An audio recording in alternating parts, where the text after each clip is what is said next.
Bonjour et bienvenue sur Egide, je suis Quentin et aujourd'hui nous allons regarder ensemble les nouveautés pour The Scourge of Giran pour les Iron Joe. Donc comme vous le savez, ce sont maintenant des mises à jour quotidiennes qui apparaissent avec des petites informations basées sur la nouveauté du manuel du général.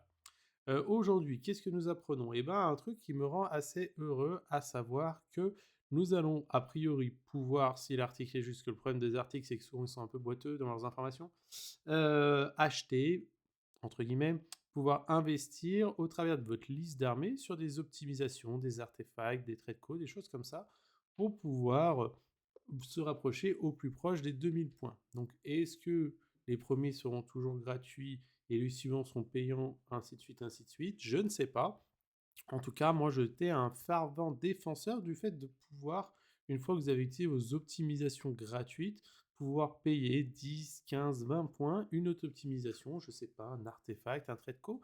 Nous avons souvent le choix entre 3, aujourd'hui c'est 6 a priori dans pas mal d'armées. Pourquoi ne pas avoir la possibilité d'aller en chercher plusieurs avec un coût pouvant aller dans ce sens-là? Beaucoup de joueurs se voyaient avec des listes finissant par 60, 80, 40, et il est vrai que le point de commandement qui était offert au début du premier tour de bataille était intéressant dans certaines conditions, mais pas non plus optimal. Donc je suis en tout cas satisfait à la lecture de cela. Je ne sais pas ce que vous pensez de ces indications de règles. En tout cas, n'hésitez pas en commentaire à me dire ce que vous souhaitez avoir.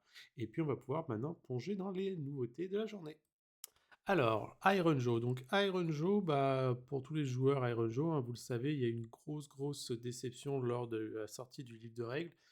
C'est un copier-coller de l'index avec principalement, voilà, on va dire des nerfs sur certaines règles qui étaient intéressantes. On va dire d'autres un peu rééquilibrées, mais pour le moment, il n'y a pas eu une transformation, je veux dire, importante dans le gameplay. Et on a vu surtout beaucoup de listes tourner à base de cavalerie, parce que la cavalerie apporte du mouvement, de la létalité, de la tankiness autour de Kragnos. Et principalement les unités piétonnes, voire les mokrochas, ces choses-là, étaient très délaissées. Moi, j'avais un souhait d'une modification, on va dire, de la mokrocha nommée, ce n'a pas été le cas. Par contre, on a une modification des Gorgontas, et ça, j'espérais vraiment que ça aille dans le bon sens. Aujourd'hui, j'aurais aimé un peu plus, mais c'est toujours intéressant. Donc nous allons commencer avec deux sous-factions. La première sous-faction, Bloodfist, qui vous dit que once par Battle Round Army, donc faites attention, c'est n'importe quelle phase de héros, mais que pendant un Battle Round. Donc si jamais vous le faites à votre phase de héros à vous, il faudra attendre le round prochain pour pouvoir le faire. Ou si vous le faites à votre phase adverse, pareil au round adverse. Donc vous allez pouvoir le faire maximum que 5 fois par partie. On vous dit que si vous avez un méga boss, donc méga boss c'est le mot-clé qui accompagne les héros à pied ou sur Mokrocha, c'est très simple à trouver, c'est en bas, qui est sur le champ de bataille. Et bien pour le reste du tour, quand vous allez utiliser la capacité Mighty Destroyer, donc c'est votre capacité générique à pouvoir bouger une unité de 3 si elle n'est pas engagée, si elle est engagée de faire un ping de 3 pouces. C'est une règle très forte qui vous permet de repousser les charges, éventuellement d'engager euh, à la phase de héros adverse une unité qui fait que vous ne pourrez pas charger, voire cliquer des archers, des unités. Voilà, c'est une règle qui est très forte. Et bien on vous dit que vous allez pouvoir choisir une deuxième unité éligible. Donc, là, entre guillemets, ceci conforte, renforce la force de cette sous-faction du fait d'utiliser Mighty Destroyer. Moi, j'aurais bien aimé qu'on puisse le faire 3 fois comme sur, on va dire, la V3. La première fois gratuite, la deuxième aussi, la troisième peut-être sur un 3+. Là, on vous dit, si jamais votre méga boss est mort, il n'y a plus de méga boss sur le champ de bataille, vous pourrez quand même le tenter sur un 3+. Donc ça reste une sous-faction qui, sans le méga boss, est moins fiable, mais en tout cas, qui est très intéressante pour pouvoir offrir une certaine lassitude de jeu.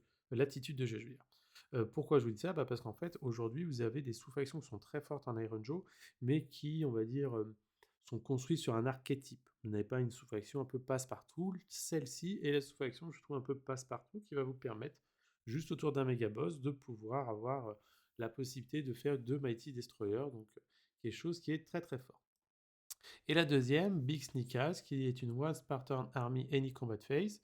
Donc, pareil, assez stable, assez fiable, entre guillemets. Vous allez pouvoir choisir une unité Iron Joe. Et du coup, l'unité que vous avez choisie va avoir plus un bless si elle répond à la condition suivante d'être en combat avec et de choisir une unité, donc vos attaques sont dirigées vers elle, une unité qui a une caractéristique de point de vie plus grande que la vôtre. Principalement, je suppose que cette sous-faction est à destination donc des brutes et globalement ou orques noirs qui ont entre 2 et 3 points de vie, qui vont se voir combattre de l'infanterie monstrueuse avec 5 points de vie, ou alors de la cavalerie avec 5 points de vie plus, voire des gros héros. Je la trouve quand même assez situationnelle pour le moment. Je dis bien ça pour le moment. Pourquoi? Parce que à la lecture des modifications du prochain GHV, euh, une certaine forme de MSU a l'air de se dessiner, plus une certaine forme de construction de liste autour de certaines unités archétypées. Donc, je laisserai sous-entendre que Games a créé cette sous-faction en se disant que demain, Iron Joe aurait besoin de jouer sûrement du de la piétaille qui va affronter des unités de cavalerie, peut-être, ou de monstres, et donc c'est un gros bonus que vous allez avoir.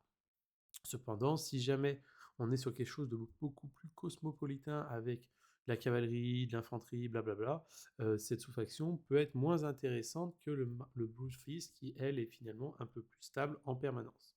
En tout cas, le plus un blesse est très fort. Pourquoi? Parce que de manière globale, tout blesse à 3, donc vous allez pouvoir passer à 2. Cependant, ceci n'affecte pas les armes de compagnons. Il n'y a pas beaucoup de compagnons qui blessent à 3 en Iron Joe, mais voilà, à faire attention à ça. Ensuite, pour continuer, nous allons avoir, comme dans beaucoup de BT index maintenant, des traits monstrueux qui reviennent pour les Iron Show, donc c'est vraiment cool. Le premier, Big 1, qui vous donne plus un de range sur les armes des compagnons, donc on pense tout de suite à une Mokrocha qui pourrait passer Ren-3, dégâts 3 directement, mais aussi aux armes de compagnons, des gros cochons, les qui soient avec le héros ou générique, il vous suffit juste d'avoir le mot-clé comment ça s'appelle, monstre pour pouvoir s'en servir. Donc les mâchoires, gagner un reine, c'est très très fort. Surtout qu'on sait aujourd'hui que le défense en règle sera limité à une seule phase de combat, donc potentiellement votre adversaire va devoir faire des choix, on va dire, audacieux pour pouvoir optimiser sa défense, et un de pénétration, ça va être un bonus qui est très fort de base, donc plus un sur les choses qui sont déjà à reine d'élevé, ça va vous ouvrir, je pense, certaines actions aptitudes. La deuxième, c'est MAD 1, donc c'est une One Spartan Army Any Combat Phase avec le mot-clé Rampage. Donc à voir selon l'organisation des rampages, comment vous allez faire. Je n'ai pas trouvé, en tout cas, corrigez-moi, de choses qui interdisent de faire plusieurs rampages dans un tour. Certains rampages sont encadrés avec le mot si vous n'avez pas fait de rampage, vous pouvez le faire, et ainsi de suite, ainsi de suite. Là, ce n'est pas le cas, donc a priori, j'ai le sentiment que c'est une volonté de l'éditeur de pouvoir faire votre rampage, ce rampage-là, plus le rampage de votre monstre derrière, si ce n'est pas indiqué dans le monstre qui n'a pas fait de rampage avant. Et donc ce rampage est assez efficace sous condition. Vous allez du coup, si vous avez chargé ce tour-ci et êtes en combat avec une unité ennemie, sur un D3 de plus, donc finalement à partir de 2 à 3 blessures mortelles seront infligées. Et si jamais des modèles sont slain sur cette action-là, vous êtes éligible de la refaire une seconde fois. Alors il y a énormément d'aléatoires parce que bien sûr, le 2 plus sur un D3, ce n'est pas fiable. Cependant, sur des unités à 1 ou 2 PV, vous allez pouvoir commencer à meuler pas mal. Vraiment, on va dire que vous êtes sur l'infanterie à 1 PV. Si vous faites 2-3 dégâts, ça fait 3 modèles en moins. Vous recommencez 2-3 dégâts. Ça fait déjà entre 5 et 6 BM. Ça commence à enlever un certain nombre de modèles. Donc ça crée une certaine pression avant que le combat commence. Donc un rampage qui est assez intéressant. Peut-être à mettre sur des unités qui ont des rampages plus situationnels, comme la gougère moyenne, qui sont rampage fait en phase de mouvement. Là au moins, vous chargez et vous faites vos blessures mortelles de manière un peu plus fiable. Même si je suppose que la Mokrocha est un beau chausson pour ça. Et la dernière, Fast 1, donc c'est l'une des plus connues de la V3, qui vous dit que en phase de héros, vous allez pouvoir effectuer un normal move comme si c'était votre phase de mouvement. Alors attention, c'est un once par battle, your hero phase. Mais pour les joueurs de la V3, c'était déjà le cas. Et on a vu beaucoup de listes assez agressives à base de crochat qui a été éligible de pouvoir faire voilà, vous bougez de 10, ensuite vous rebougez de 10, et il y a un Mighty Destroyer qui faisait bouger de 3, donc ça vous fait bouger de 23. Ça commence à avoir une très très grosse latitude. Et si l'architecture du jeu s'oriente vers du MSU, la Mokrocha par exemple est un très bon monstre qui peut facilement détruire du MSU.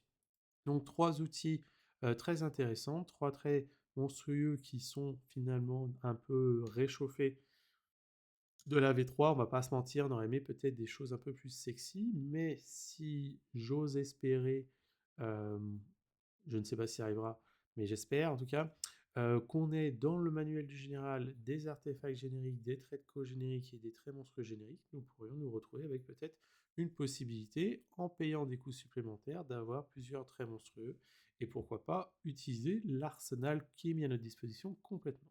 Alors maintenant, nous allons passer au profil modifié, donc les Gorgunta. Moi, les Gorgunta, j'étais très frustré sur l'écriture de ce profil sur le Battle Tom et l'Index. Pourquoi? Parce qu'en fait, n'aviez pas de bonus de charge sur une cavalerie lourde.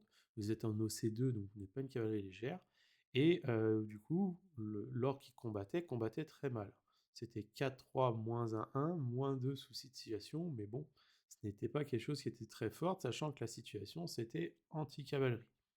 Et le cochon qui était dessous, qui était quand même quelque chose qui était très armoré, on voit avec ses grosses mâchoires, ses grosses défenses, lui était en 4-2, sans reine, dégâts 2, si ça avait chargé. Ce qui n'avait aucun sens. Donc aujourd'hui, nous avons un profil qui est beaucoup plus, on va dire, logique avec le profil de l'unité, à savoir 3 attaques, 4-3, -1, -1, -2 en charge, comme toutes les cavaleries, on est content. 3 attaques, c'est bien. On aurait aimé peut-être 4. Mais vous savez que la WAG peut vous générer une quatrième attaque et une certaine sous-faction, si vous faites des charges un peu longues, peut vous en donner une de plus. Donc vous pourriez monter éventuellement à 5 attaques, ce qui sature pas mal hein, sur un pack de 6. 4-3, -1-2. Et le Goontastos qui lui, bah pareil, 3 attaques, 4-2, -1. En fin de la pénétration sur ce profil, c'est logique. 1. Et du coup, -1-2 en charge. Donc en charge, on a une unité qui est quand même bien costaud. Bien sûr, vous avez toujours la prière pour ajouter un +1 dégâts. Ça ne s'appliquera pas au cochon, mais ça vous permettra quand même de passer en -1-3. Petit manque de pénétration d'armure peut-être à ce niveau-là.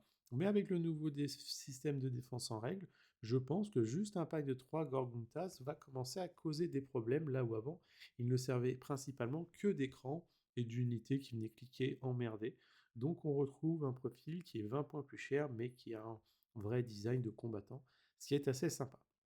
Vous vous retrouvez aussi avec une nouvelle règle, un passif, qui vous dit que cette unité est éligible à traverser les modèles ennemis infanterie ainsi que les zones d'engagement. Cependant, vous ne pourrez jamais finir votre mouvement sur une zone d'engagement. Alors, cette règle est très forte sur le papier, cependant, avec un mouvement de 9, je ne suis pas convaincu que vous puissiez, on va dire, beaucoup traverser de lignes ennemies. Cependant, à la lecture, je me répète tout le temps, mais à la lecture de, on va dire de ce que Games Workshop nous donne, si nous avons beaucoup de MSU et notamment des tactiques de bataille qui doivent être faites par des unités d'infanterie, ou peut-être une nouvelle forme d'archérie dans le jeu, avoir cette unité qui peut être capable naturellement de pouvoir passer au travers d'unités, ça peut tout simplement, bah, on va dire, poser problème à certaines armées qui vont se retrouver avec des écrans qui n'en sont plus. Donc une règle qui peut sembler anecdotique, mais je pense est en fait très forte sur le papier. Et ensuite, nous avons les Weird Brute Class, Class qui ont conservé leur body, un 3 PV, save à 5, ward à 5, bouge de 4, qui avaient anciennement un course et charge de mémoire et un fight first, retrouve aujourd'hui avec un modèle qui est légèrement plus simple, plus, je veux dire, plus sympa, avec, vous perdez cette capacité de mouvement, cependant au combat c'est toujours pareil, 6 attaques, 4-3, -1, 1 anti-infanterie, pas très intéressant, mais en tout cas qui vous donne une règle One Spartan Army, donc vous ne pourrez pas spammer cette unité, c'est dommage, mais en tout cas de choisir une unité Iron Joe entièrement à 12 et d'ajouter +1 jet de touche pour les combats attaques, donc combat attaque, on sait que c'est que le corps à corps, donc pour le reste du tour. Ça peut sembler anecdotique, mais à la lecture du attaque en règle que nous connaissons qui va vous débuffer de 1 la sauvegarde, vous allez pouvoir comme ça donner, sous encadrement bien sûr, c'est entièrement à 12, c'est une fois par tour par phase de combat, mais des attaques en règle gratuitement à une armée qui a vraiment besoin d'avoir son +1 touche. Donc je ne serais pas surpris d'avoir une voire deux unités de brut pour les classes qui accompagnent des packs de Gorgunta ou alors de Gougère, voire des packs de brut ou ou d'autres unités comme ça qui auraient besoin de ce buff. Le entièrement à 12, c'est quand même assez facile quand vous avez 3 modèles comme ça qui se baladent à gauche, à droite et qui ne sont pas si faciles à déloger, hein. 3 points de vie, save à 5, ward à 5, une petite unité qui fait 100, 110 points ne les sortira pas et elle, en retour, par contre, elle est capable de les cogner assez fort. Voilà, donc nous avons vu ensemble les modifications et les apports de la journée. Je ne sais pas ce que vous attendiez, vous, en tant que joueur d'Iron Joe. Moi, je vous dis, à la place des vraies clés, j'aurais bien aimé une modification de la MK à nommer que je trouve un peu en dessous, qui pourrait apporter un peu plus de latitude.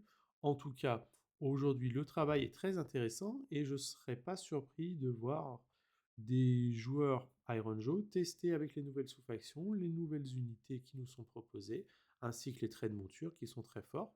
Et je pense qu'Iron Joe va sûrement retrouver un deuxième souffle au travers du nouveau manuel général grâce à ces nouveautés et à ce que l'éditeur souhaite en faire. J'espère en tout cas que cette vidéo vous aura plu. Je vous invite bien sûr à aller sur le site Phoenix Wargame qui est partenaire de la chaîne. Avec le code EGID en majuscule, vous avez 10% de réduction et ainsi pouvoir faire tous vos achats de réglettes, de gabarits, de tout ce qu'il faut pour préparer cette nouvelle saison qui s'annonce autant cool. J'espère que cette vidéo vous aura plu. À ciao dans une prochaine.